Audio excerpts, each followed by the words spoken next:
Wait. Wolverhampton Wanderers 2, Tottenham Hotspur 1, and what an absolute shambles.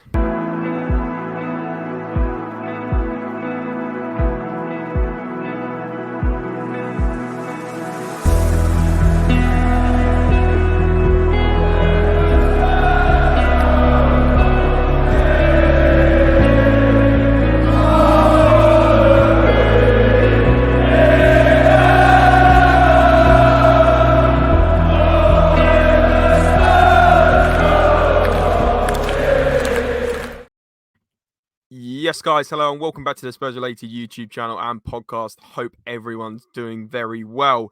Although that usual intro doesn't quite work today because I'm sure all of you aren't doing too well, especially myself. I thought I'd get on to a little instant match reaction. I'm joined alongside this for a bit of mental support, I think, after literally, to be honest with you, I don't know why I'm taking it so bad, but I'm really, really angry.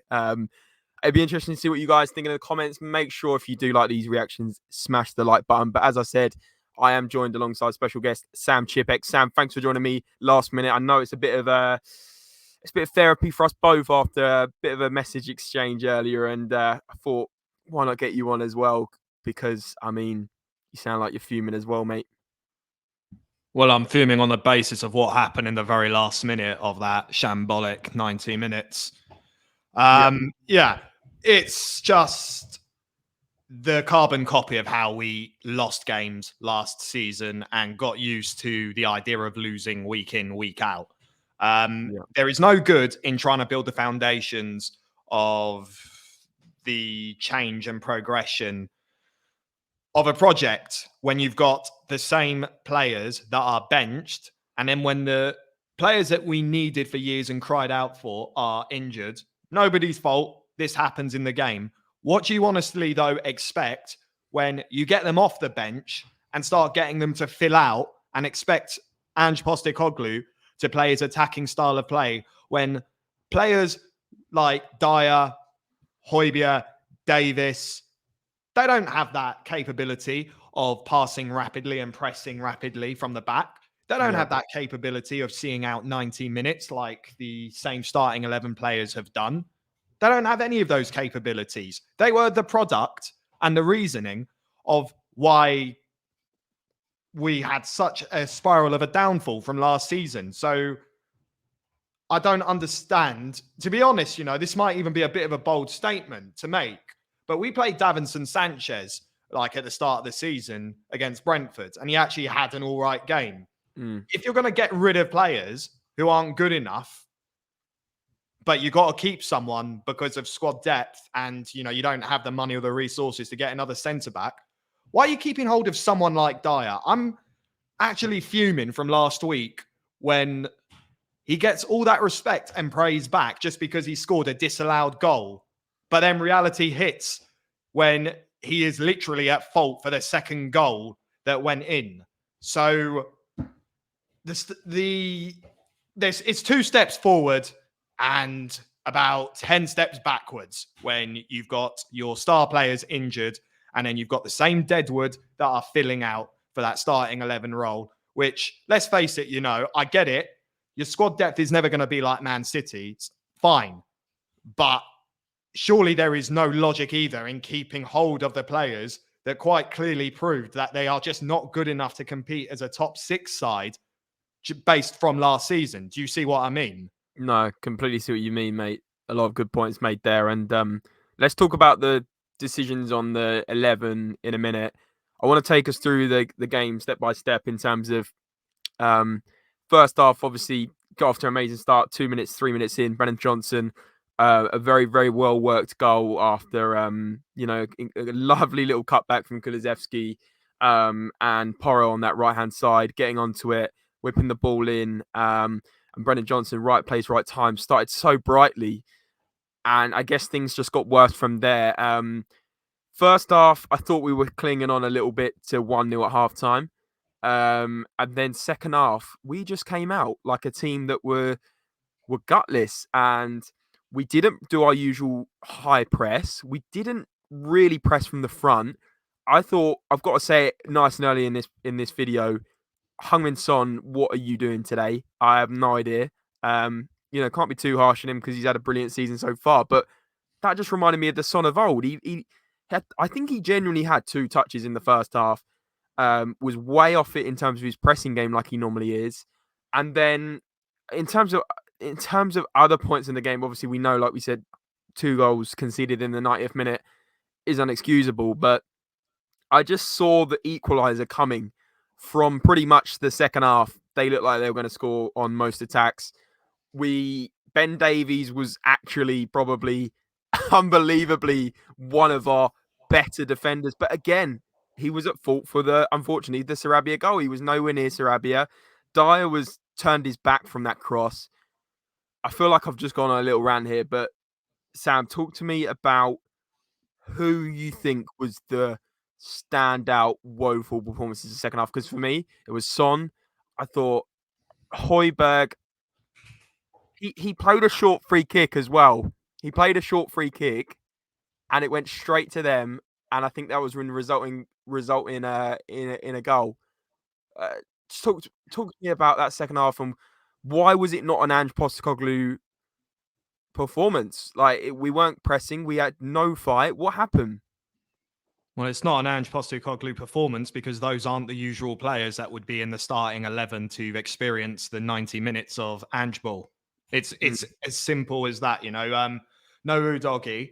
So, Emerson Royale, someone who's like more used to coming off from the bench. I'm not slating him off in any way.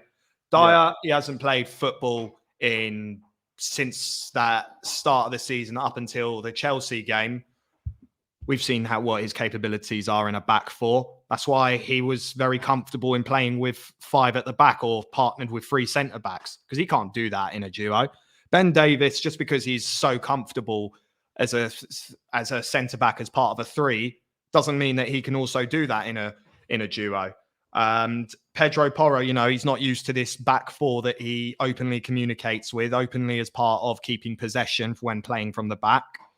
Some of the passes Vicario had to receive, it was beneficial that he is much better at not pressurizing his back 4 like Hugo Lloris would have done from last season. So, and then obviously in midfield, you've got Højbjerg and Basuma. I think Basuma actually received a yellow card, didn't he? So and it was stupid as well. It was the ball had been played forward and he put a late challenge in on someone. So now he's out of the next game. He's out of the Villa game at home. Yeah, he's out of Villa at home, which I'll get into next. And then obviously, you said that Son didn't have a good game. Well, I'd say that that's the result of the absence of James Maddison. Pathé Sarr, I don't know if that was his role as a cam, because to be honest, the middle looked quite disjointed on what their roles actually were throughout those 90 minutes. But he's not going to be able to do what James Maddison can do. Lo Celso, he's also not going to be able to do that. He got a shot on target, but I didn't see much creativity from him, to be honest with you, other than that. But do you think, I'm going to not go against your point here, but I thought Lo Celso actually looked bright when he came on. I thought he made a couple of runs and he won a couple of fouls. However, I think the reason why he didn't create too much was a result of the fact that we were really getting pinned in our own half and we were really up against it. And that's what I mean. Like Wolves were always going to score that equaliser, I felt, because I'd love to see a stat, but the possession was pretty much all in their second half.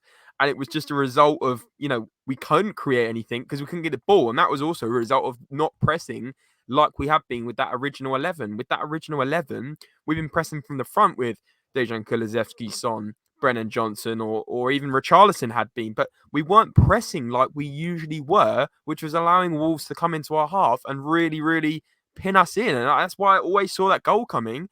The positioning was horrible as well. But I'd just say with Lo Celso, he's never, like you say, he's never going to be a Maddison. He's a player. He reminds me of Lamela a lot. Like he kind of makes these kind of couple good runs here and there, but he goes a bit missing as well. But I think the reason I'm sort of defending Lo Celso a little bit here is I think he came on at a time where we were just getting slaughtered, mate. We were getting slaughtered. But my point is that if you had James Maddison in that starting 11, he has got the natural talent to change a game around. True. A lot of his work ethic and his hard work with just the magic of his feet, controlling that ball and making a cross. I think he's like this. At one point, he had the most assists in the league. I don't know what the stat is now. And chances created. Yeah. So that's night and day in comparison between Lo Celso and Maddison. Lo Celso is just not that game changer. And that was mainly my point, really. And then as a result of that, I felt like not much service could be done for Son. Yes, I know he should have played better, but I don't think it's really warranted with the stick he's getting on Twitter, because I think everyone's going to have a bad game here and there. And yes, I know it felt like it was the Son of last season, just absent and not showing any threat at all.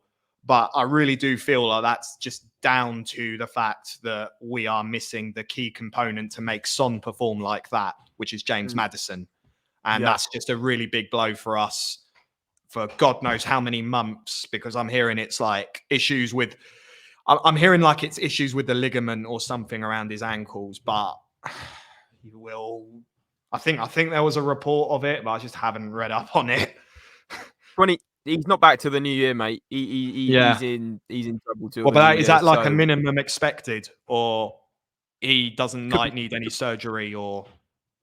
Mate, I don't think we'll see Maddison again till at least probably February. But let's I was going to bring it on screen. I wanted to talk about our next few fixtures because we've sort of reviewed the game.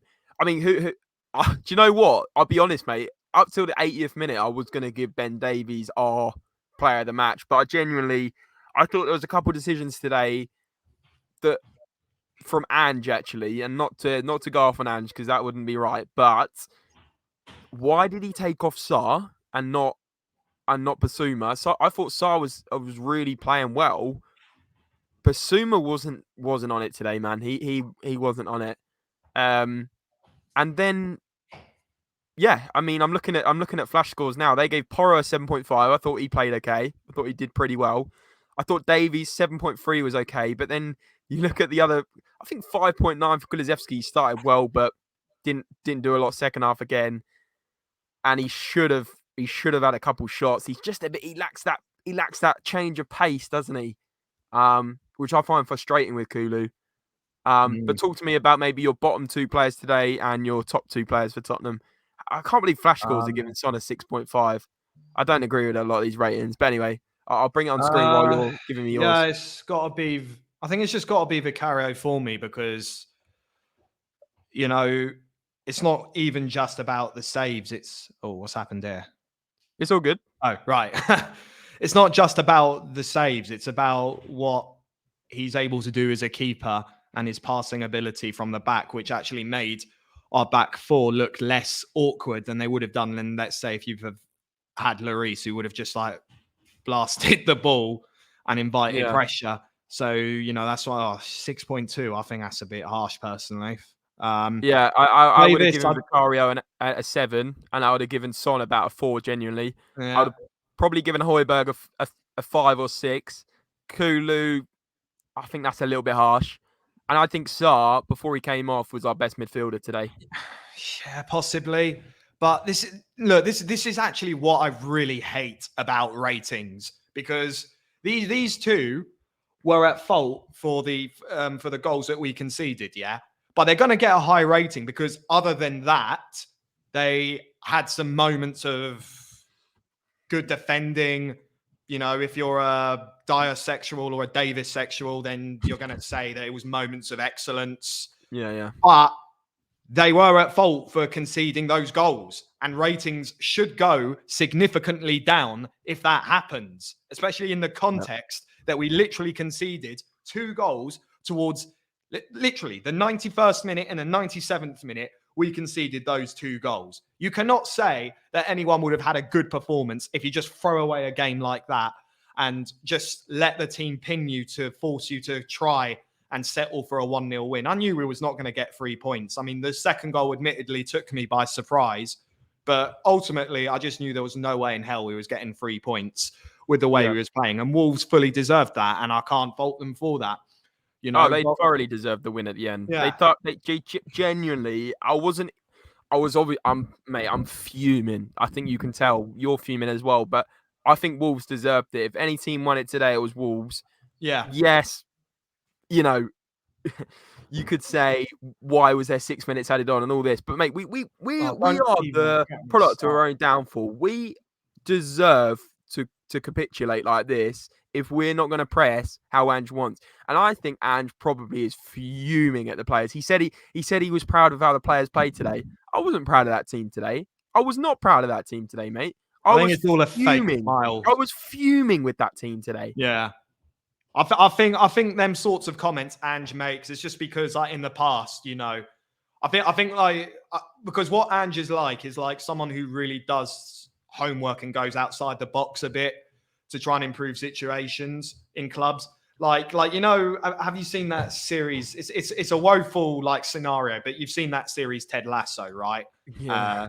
And the way he like comes in with like an empty mind and tries to change like, you know, the traditions of the game a bit to enforce like a positive atmosphere. That's what Ange is doing, because in the past we've had managers like Jose Mourinho and Conte who would publicly throw players or even board members, if we're talking about Conte in this context, under the bus, which causes a massive toxicity that spreads on to the fan base. I think what Ange is trying to do is to try and, you know, let's all keep positive, you know, positive vibes and all that only, you know, because I've seen footage of him as well when he was, when he had like a job in management with the Australian national team, and he starts screaming at them saying, do you want to be an effing soft team in the change room? I don't know if you've seen that footage. So I think that's just like, I think that's just a character Ange is playing to the press, to be likable and treat it as like a moment of, you know, good relationship with the journalists. But then as soon as that's gone, it's just him and the players.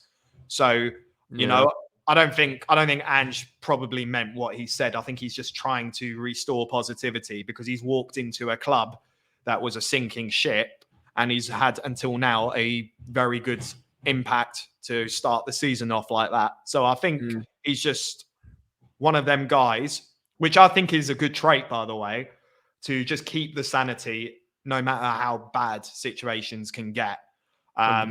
But also at the same time, you know, these are the tools Ange was given with, and that's been the burden for so many managers that have walked into this club. I mean, Dyer and Davis have been managed under Jose Mourinho, under Conte, under Nuno Santo, even though he was the bigger problem, really. And now under Ange Postecoglou.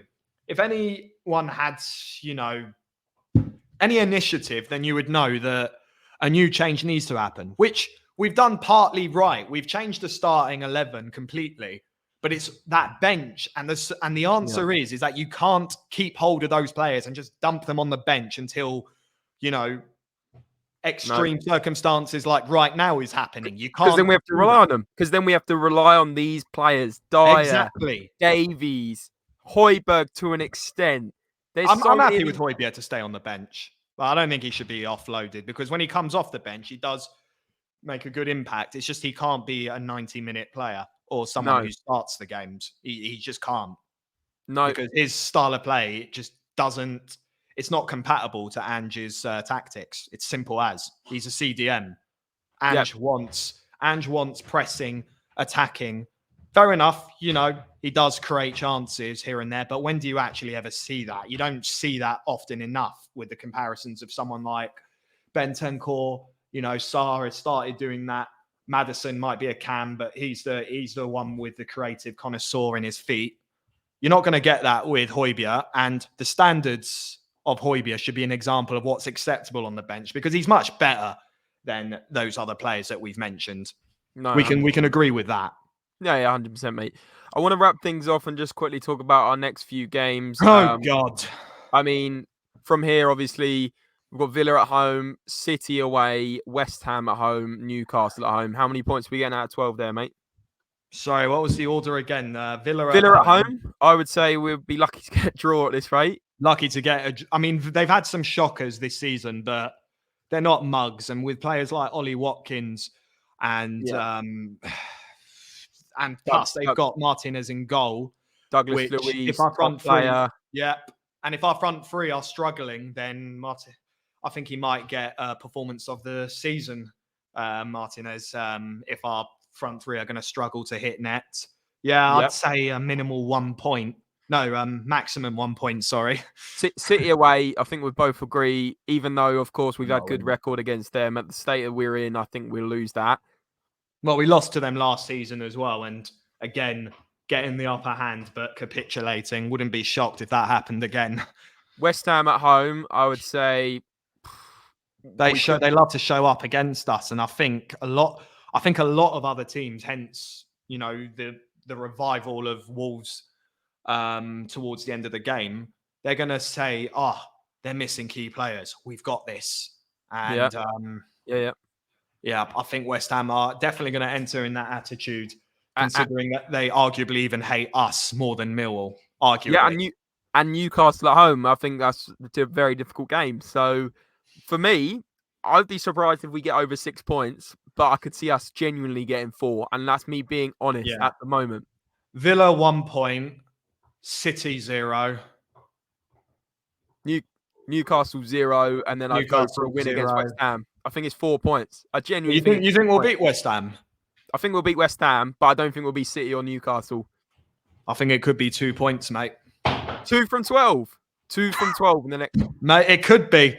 I honestly don't think we can beat West Ham because I know we all love to say it's a cup final for them, but putting that aside, wait, shut it.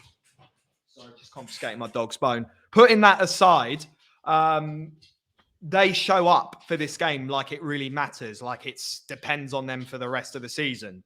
Yeah. So I'm afraid to say that, I think we might get another upset playing West Ham. I know we've had good record against them at home for the last couple of years, but that 3-3 though still haunts me. And I think our team's not far dissimilar now with entering Dyer, Davies, etc. So yeah.